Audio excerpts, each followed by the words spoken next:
কি গো বুড়ি, যাচ্ছ কোথায়? আরে আর যাবো কোথায়? এই নাতনি দুটোকে ছেড়ে কি কোথাও যাওয়ার উপায় আছে আমার বাছ? ওদের একটা ব্যবস্থা না করে তো শান্তিতে আমি মরতেও পারবো নে। তোমার নাতনিরা তো খুব লক্ষ্মীমন্ত মেয়ে। দেখো, তাদের খুব ভালো করে বিয়ে হবে, তুমি এত চিন্তা করো না। চিন্তা কি আর সাধে করি রে খোকা, আমার যে পোড়া কপাল। তা এখন তুমি যাচ্ছ কোথায়? আরে সকালে উঠে দেখি যে ঘরে কিচ্ছুটি নেই যে সেদ্ধ করে খাবো। তাই তো খাবারের সন্ধানে বের হলাম, যদি কটা চাল নিয়ে যেতে পারি তবে নাতনি দুটো আমার আর না খেয়ে থাকবে না। তা আর কতদিন ভিক্ষে করে বেড়াবে? নাতনিদের নিয়ে যদি একটা কিছু করতে তবে তো ভালোই হতো। সেই টাকা আমি পাবো কোথায় বল খোকা? আমি যে গরিব মানুষ, আমার নুন আনতে পান্তা ফুরোয়। তোমাদের জন্য কিছু করতে পারলে আমারও খুব ভালো লাগবে। দেখি তোমাদের জন্য কিছু করতে পারি কিনা। কিছু করতে পারিস আর না পারিস, মুখে তো বলেছিস বাছা। এইটুকুই বার কজনে বলে বল? আমাকে আবার মেলার আয়োজনের দিকটা দেখতে হবে তো। আজ আমি যাই তাহলে। হ্যাঁ হ্যাঁ, ওই সামনে তো আবার উৎসবের দিন আসছে, তুই যা বাবা, আয়োজনে মন দে। ঠিক আছে বুড়িমা, আমি তাহলে আসি, কেমন?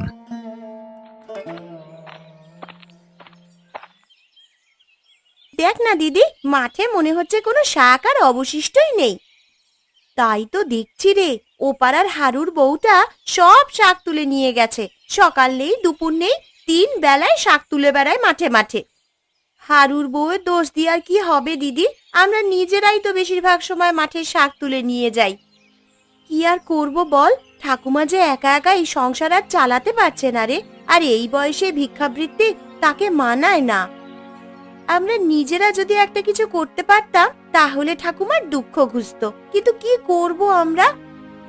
আমাদের যে কোনো টাকা পয়সা নেই রে, যে ঠাকুমার জন্য কিছু করব। তার থেকে বরং আপাতত ঠাকুমাকে সাহায্যই করতে পারি আমরা। আচ্ছা, আমরা দুজনে মিলে একটা দোকান দিলে কেমন হয় দিদি?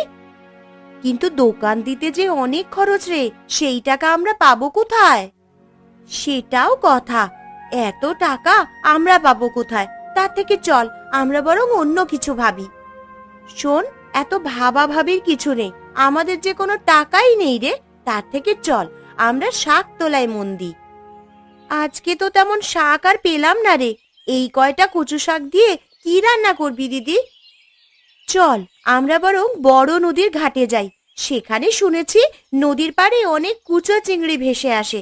আঁচলে ছেকে কিছু কুচো চিংড়ি ধরে নিয়ে আসি। কুচো চিংড়ি দিয়ে কচু শাক রান্না করলে অনেক মজা হবে খেতে।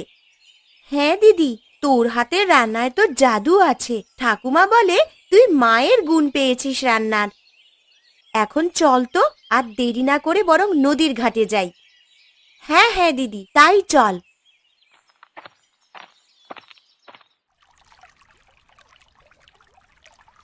দেখেছিস দুকু, কত কুচো চিংড়ি এখানে। এখান থেকেই তো মানুষ চিংড়ি ধরে নিয়ে গিয়ে হাটে বিক্রি করে আসে। এক কাজ করি চল দিদি। কি কাজ রে? আমরাও এখান থেকে কুচো চিংড়ি ধরে নিয়ে হাটে গিয়ে বিক্রি করে আসবো। তা থেকে যাই আসবে এটা দিয়ে আমাদের সংসার চালাবো। ধুর বোকামে, এই চিংড়ি কি সব সময় থাকে নাকি? এখন জোয়ার এসেছে বলে এই চিংড়ি পাওয়া যাচ্ছে। দুদিন বাদে জোয়ার চলে গেলে, ভাটা পড়লে, তখন তো আর চিংড়ি পাবো না আমরা এখান থেকে। নদীর পাড়ের রাস্তা দিয়ে ওটা কে হেঁটে যায় রে? দেখ তো দিদি, ঠাকুমার মতন লাগছে না দেখতে? হ্যাঁ হ্যাঁ, ঠাকুমাই তো। ঠাকুমা তো এইদিকেই আসছে। ইরে দিদি ভাই, তোরা এইখানে নদীর পাড়ে মাছ ধরছিস, আর আমি তোদের সারা গ্রাম তন্ন তন্ন করে খুঁজে এলাম। সারা মাঠ খুঁজে ওই কটা কচু শাক পেয়েছি ঠাকুমা। শুধু কচু শাকে তো আর 3 বেলা হবে না আমাদের, তাই ভাবলাম নদীর ধার থেকে আমি আর দুকু কিছু কুচো চিংড়ি ধরে নিয়ে যাই। এই দেখো না দিদা, আমরা অনেকটা কুচো চিংড়ি পেয়েছি। এগুলো আজকে রান্না করলেও আরো কিছুটা থাকবে আগামীকালের জন্য। তা বেশ ভালো করেছিস। সুখু, ও সুখু, দুঃখু, বাড়িতে আছিস নাকি রে তোরা? কি হয়েছে মালা কাকিমা, তুমি হঠাৎ এই সময়? আরে আমি এসেছিলাম গয়া পিসির কাছে। তা পিসি কি বাড়িতে আছে নাকি রে? হ্যাঁ, দিদা তো আছে, দুপুরের খাবার খেয়ে ঘরে বিশ্রাম নিচ্ছে। তা হঠাৎ কি কাজে এসেছো গো তুমি? জানিসই তো মা, আমি অল্প বয়স থেকেই পান খাই, কিন্তু আজ পানের ডালাতে একটাও সুপারি নেই। কি করে যে পান খাই, তাই পিসির কথা মনে হতেই চলে এলাম রে।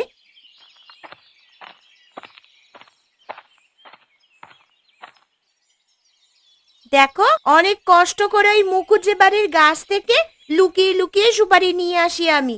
ওই সুপারি আমি কাউকে দিতে দেব না। ও মা, তোদের আমি কিনা নিজের মেয়ের মতন ভাবি, আর তোরা কিনা আমাকে এই সব কথা শোনাস রে? খাবো না আমি তোদের সুপারি। দেখবো বিপদের দিনে এই মালা ছাড়া আর কে তোদেরকে সাহায্য করে। আহা কাকিমা, তুমিও না ছেলে মানুষের মতন কথা বলো একদম। আরে দুঃখ ছোট মানুষ, কি বলতে কি বলে ফেলেছে, সেই কথা ধরলে হয় নাকি?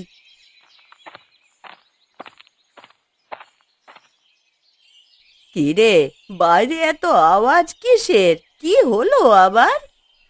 ও কিছু না ঠাকুমা, মালা কাকিমা এসেছে তোমার কাছ থেকে সুপারি নিতে। আর এসেই আমাকে দু কথা শুনিয়ে দিল তোমার এই নাতনি দুঃখু। কেন রে মালা, কি বলেছে দুঃখু? বলেছে সে কষ্ট করে সুপারি নিয়ে আসে, আমাকে নাকি দিতে পারবে না। এমন করে বলতে হয় না দিদি ভাই, মালা হলো গিয়ে আমাদের প্রতিবেশী, বিপদে আপদে সেই তো আমাদের সাহায্য করবে। আমি বুঝতে পেরেছি ঠাকুমা, আমার ভুল হয়ে গেছে মালা কাকিমা। আরে না না, আমি কিছু মনে করিনি, তোরা তো আমার নিজের মেয়ের মতোই রে। আয় মালা, আমার সাথে ঘরে আয়, দেখি দুজনে বসে একটু পান মুখে দি। বলি রোজ রোজ এই এক ঝামেলা কি ভালো লাগে নাকি? হ্যাঁ, আর কত বলবো তোমাকে আমি? এবার এই ছাগল নিয়ে আমি হাটে চললাম, বিক্রি করে দিয়ে আসবো এই ছাগল আমি।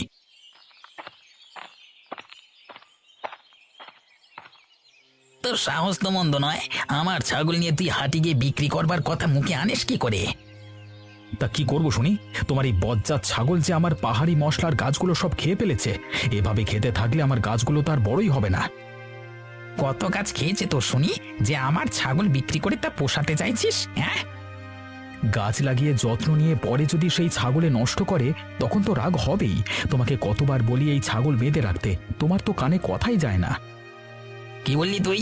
আমি কানে কম শুনি? কানে কম শোনো সেটা বলিনি, তবে তুমি কানে যে একটু বেশি শোনো সেটা বলা দরকার ছিল আমার। তুই কিন্তু বেশি কথা বলছিস বিমল। বারবার আমার বলতে ভালো লাগে না। এর পরের বার যদি তোমার ছাগল আমার মশলার গাছের কোনো ক্ষতি করেছে, তো এর ফল কিন্তু ভালো হবে না। তুই কি আমাকে হুমকি দিচ্ছিস? হ্যাঁ,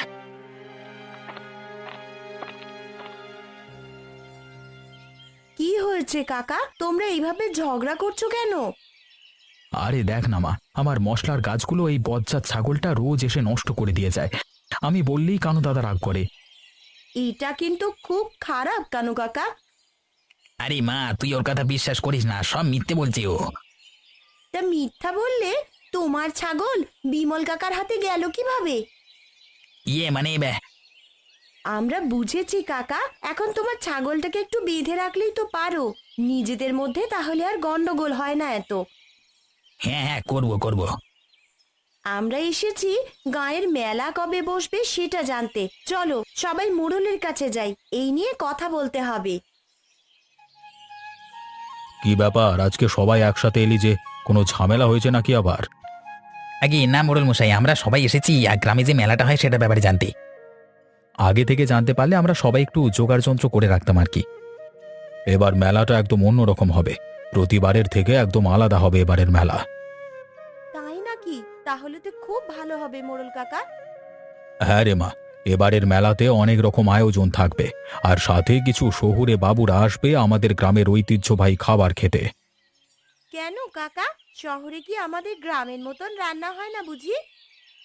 না রে মা, আমাদের গ্রামের মতো এমন প্রাকৃতিক জিনিস ওরা পাবে কোথায়? আর তাছাড়া শহুরে খাবারে আমাদের গ্রামের মতো স্বাদ নেই। শহুরে খাবারে তো বিদেশি বিভিন্ন মশলা আর ক্ষতিকর লবণ ব্যবহার করে। সেই জন্যই তো সাহেবেরা গ্রামে মেলা ঘুরে দেখবার সাথে সাথে এখানেই খাবার দাবার খেয়ে দেখবেন।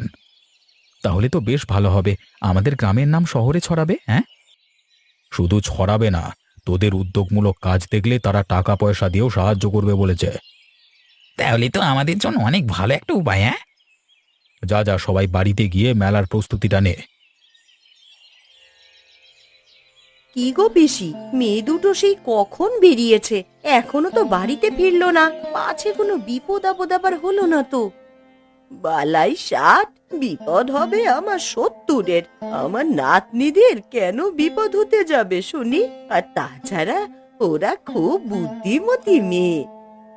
সে তো আমিও জানি, ওরা কাজে যেমন পটু, বুদ্ধিতেও তেমনি বাজিমাত করে বেড়ায়। তা কোথায় গিয়েছে, তোমাকে কিছু বলে গিয়েছে নাকি? ওরা ওই বিমলের বাড়িতে গেছে। বিমল বিভিন্ন রকমের মশলার গাছ লাগিয়ে বাড়িতে মশলার চাষ করে, সেটা দেখতেই গেছে দু বোনে। তা আমাদের গ্রামে চাষ করা মশলা কে নেবে শুনি? গ্রামে এসব আগের দিনের মশলা এখন আর কেউ ব্যবহারই করতে চায় না।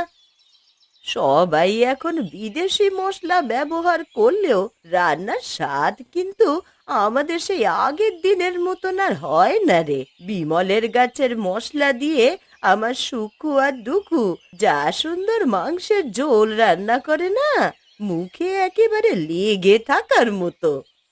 হ্যাঁ, এটা তুমি ঠিকই বলেছ পিসি। সুখু আর দুখু মায়ের হাতের মাংসের ঝোল রান্না খুবই সুস্বাদু হয়।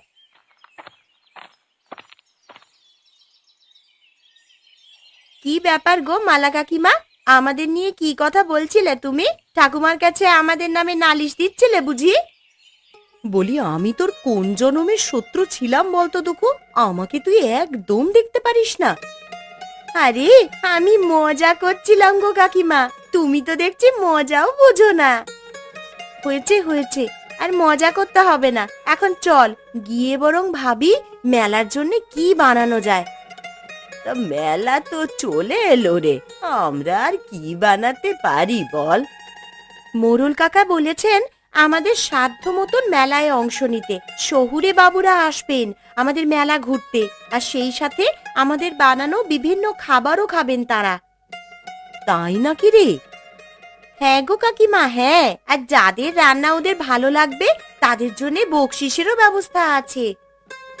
আমি তাহলে এখন বাড়িতে যাই, কি করব গিয়ে ভাবি বরং। আমি এখন তাহলে আসি গো পিসি।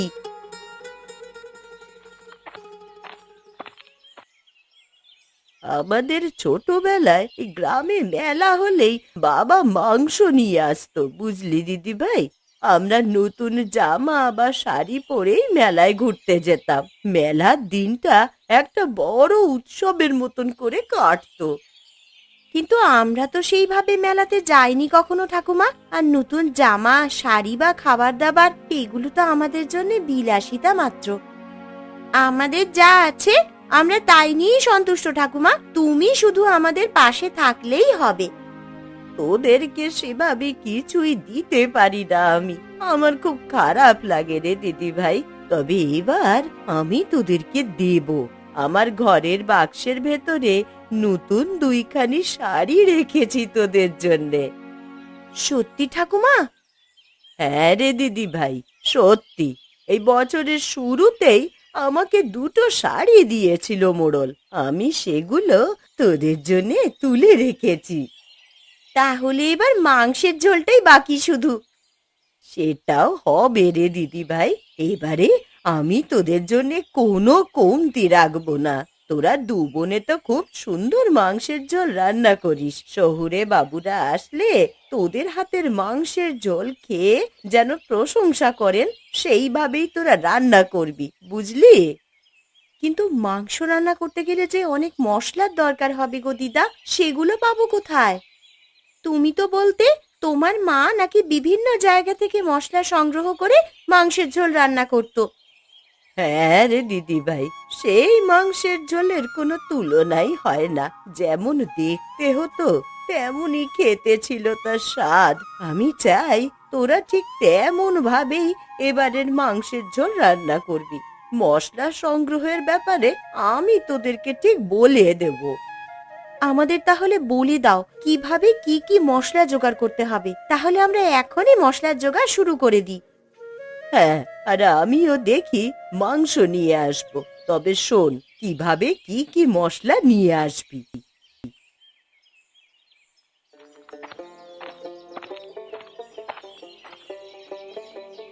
বিমল কাকা, ও বিমল কাকা, আছো নাকি তুমি?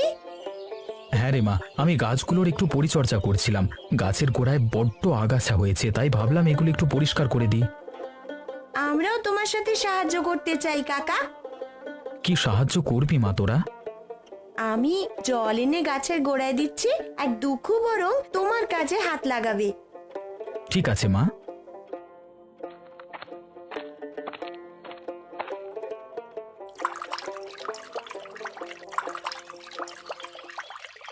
হ্যাঁ, এইবার গাছগুলোকে বেশ সতেজ লাগছে, আর তেমন আগাছাও নেই আশেপাশে।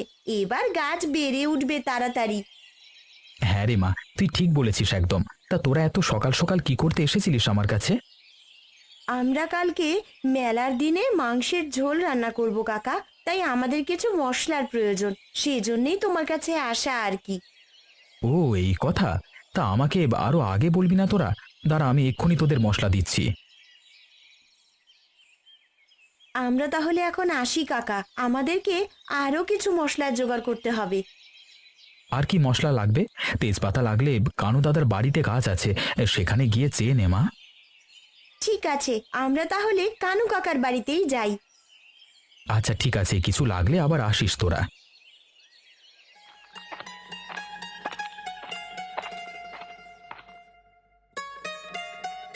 কি গো কানু কাকা, এইভাবে মুখ ভার করে বসে আছো কেন?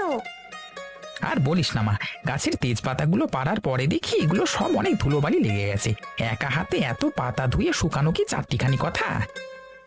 আমরা আছি কেন কাকা, আমরা তোমার সাহায্য করব। তেজপাতাগুলো পরিষ্কার করে ধুয়ে রোদে শুকোতে দিয়ে দেবো। তোরা পারবি তো মা? দেখতে যত সহজ মনে হচ্ছে ততটাও সহজ কাজ নয়, কিন্তু এদিক সেদিক হলেই পাতাগুলো সব নষ্ট হয়ে যাবে। আমরা পারবো কাকা, তুমি চিন্তা করো না। আমরা এক্ষুনি এগুলো জলে ধুয়ে রোদে শুকাতে দিয়ে দিচ্ছি।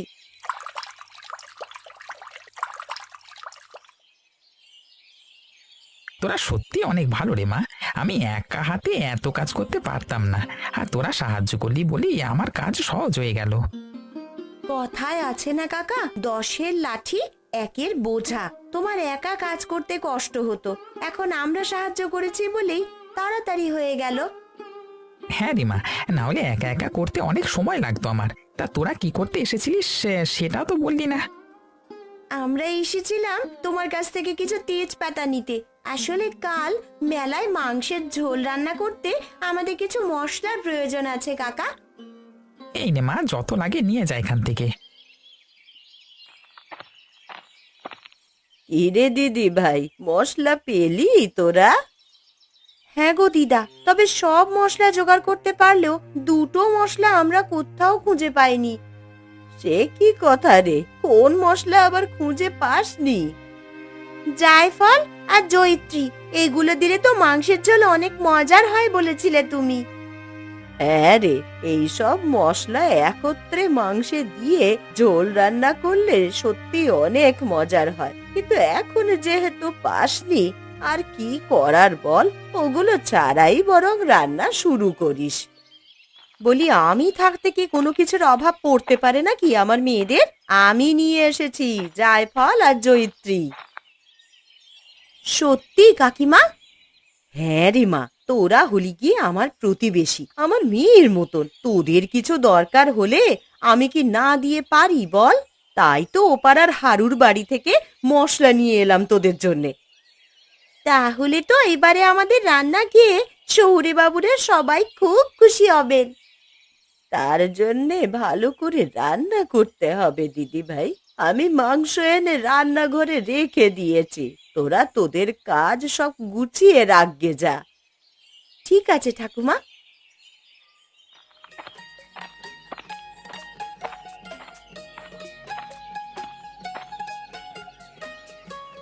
তোরা চলে এসেছিস খাবার নিয়ে, বেশ, শহরে বাবু তোদের রান্না করা খাবার খেয়ে দেখতে চায়। রান্নার থেকে তো দারুণ সুগন্ধ ছড়িয়েছে। এমন সুগন্ধ আমি কখনো কোনো রান্নায় পাইনি। আমি এখনই খেয়ে দেখতে চাই এই মাংসের ঝোলের তরকারি। বেশ তো, আপনি এখনই চেখে দেখুন বাবু। বাবা বাবা বাবা বাহ, কি দারুণ খেতে হয়েছে! এমন খাবার আমি কখনো খাইনি। আর গ্রামের মাংসের ঝোল যেন অমৃত লাগছে আমার কাছে। আমরা বাইরের কেনা মশলা দিয়ে রান্না করিনি সাহেব, নিজেদের গ্রামের মশলা জোগাড় করে আমরা রান্না করেছি। সেই জন্যই মাংসের ঝোলের স্বাদ আরো বেড়ে দ্বিগুণ হয়েছে। তোমাদের রান্না খেয়ে আমি খুব খুশি হয়েছি। আমি তোমাদের রান্না করা খাবার শহরে বিক্রি করতে চাই। আমি অর্ডার দিয়ে পাঠাবো আর তোমরা সেই মতো মাংসের ঝোল রান্না করে দেবে। এতে তোমাদেরও কিছু আয় হবে। বেশ তো, আমাদেরও তাহলে অভাব খানিকটা ঘুচবে। এইখানে কিছু টাকা আছে, এটা হচ্ছে তোমাদের আজকের পুরস্কার। আর আগামীকাল আমি এসে তোমাদের কাছে মাংসের ঝোলের অর্ডার দিয়ে যাব আর টাকা দিয়ে যাব, কেমন? ঠিক আছে বাবু, আমরা আমাদের সংসার চালাবো দু বোনে মিলে, আমাদের নিজেদের আয়ের মাধ্যমে। এইবার ঠাকুমাকে আর কিচ্ছু করতে হবে না, এখন থেকে আমরাই আমাদের সংসার চালাতে পারবো।